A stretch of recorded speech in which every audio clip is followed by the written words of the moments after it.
All right. Hey ho, let's go. This is Resistance Radio, where natural selection selects resistance, and we're here to remind you that the most dangerous mutations are happening in boardrooms and cabinets, not just in petri dishes. So if you listen every day, you already know the outbreaks we're talking about are not isolated freak accidents. Today's tour, Ebola in Central Africa, hantavirus cruise ship, a wall of cholera, resurgent measles, and salmonella in natural supplements is really one scary story about power. Who gets protection, who gets leftovers, and who gets blamed when the inevitable happens.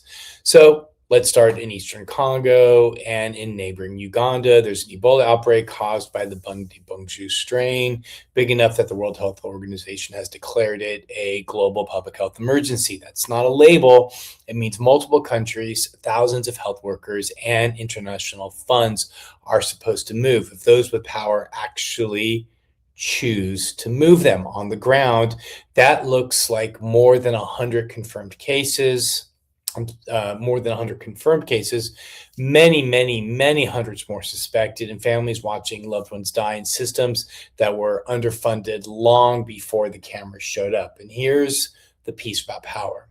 Decades of extraction and conflict left those regions with fragile health systems. We build an economy that can get a smartphone from Shenzhen to your front porch in 48 hours, but we still have not decided to guarantee oxygen, PPE, and basic lab capacity for the people who meet the virus first. Even the science is shaped by power. For the common Zaire strain of Ebola, we now have a licensed vaccine and proven treatments because the outbreaks that threatened rich countries finally pushed action. For Bundibugyo, there's still no approved vaccine and no fully licensed specific treatment. We have promising candidates, trial protocols, and expert meetings, but not the political urgency or money required to turn that into real protection on the ground at speed. The gap is not a scientific mystery, it's a funding decision.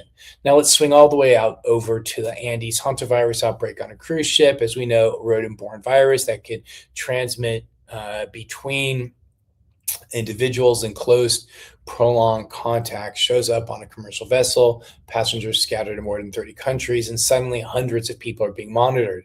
The power story here is not cruise ships are evil or all nature is angry. It's that we build a global travel industry optimized for profit and convenience with the bare minimum of built-in public health infrastructure. And then we act surprised when a virus uses the exact routes our money uses. If you're a well-insured traveler on that ship, you're probably going to get rapid notification testing and decent follow-up. If you're a cabin cleaner or part of the crew, you may be living in tighter quarters with less access to care and more risk of being blamed for bringing the infection. Same virus, different level of protection because of job category, immigration status, and leverage. Let's move over to cholera. It's even more nakedly about power. Tens of thousands of people have already been sick this year, and over thousands have died from a disease we know exactly how to prevent: clean water, safe sewage, and functional local health systems. When a whole city is effectively drinking from the microbial equivalent of an ashtray, that's not a failure of microbes, it's a failure of budgets and priorities. Someone chooses debt payments, fossil fuel subsidies, or stadiums over pipes and pumps. We call it an outbreak because it sounds neutral, but often it's just the infrastructure neglect finally coming due. Here at home in the US, the measles and whooping cough comeback is not a mystery either. We have safe, effective vaccines that have been used for decades. We also have a deliberate, well-funded disinformation ecosystem and a political class willing to treat vaccination as a culture war toy. When states chip away at school requirements, tolerate anti-vax grifters in their echo chambers, and underfund local health departments, the result is not theoretical. It's a couple thousand measles cases, clusters of whooping cough, and kids in ICU beds whose parents did everything right but live in communities where social protections have been quietly dismantled. And again, look at who pays the price. Families with access to solid primary care, time off work, good information, mostly manage to get kids vaccinated on schedule. Families juggling multiple jobs, unstable housing, or hostile healthcare environments are more likely to encounter barriers and misinformation. The virus doesn't choose its host, but our housing policies, our clinic locations, and our political rhetoric help aim it. Even the salmonella outbreak linked to natural Morningsha supplements is a power story in a bottle.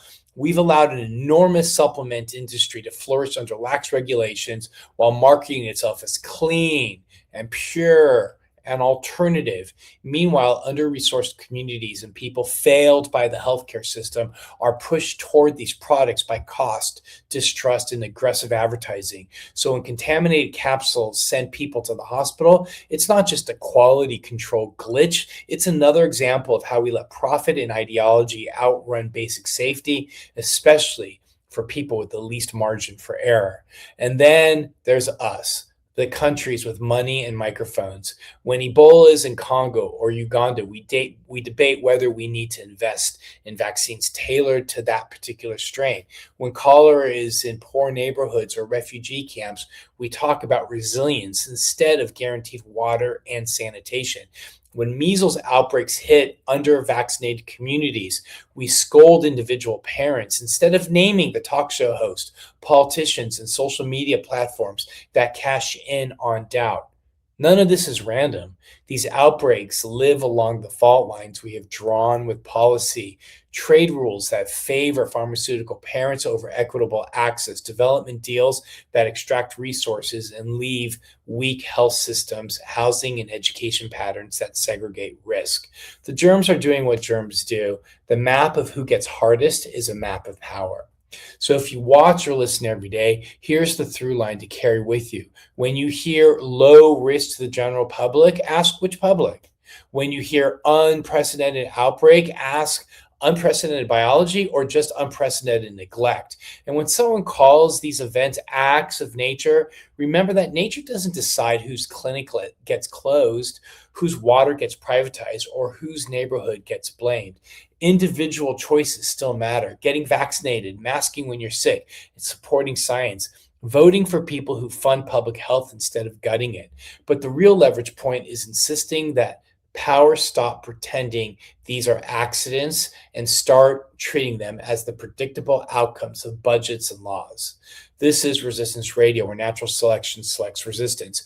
But we get to decide whether we evolve a fair immune system for our societies or just keep selecting for the same old inequities. Stay curious, stay kind, and remember the virus writes its genome, but we write the condition it gets to exploit. My name is Mark Allen Derry, and you've been listening to Resistance Radio.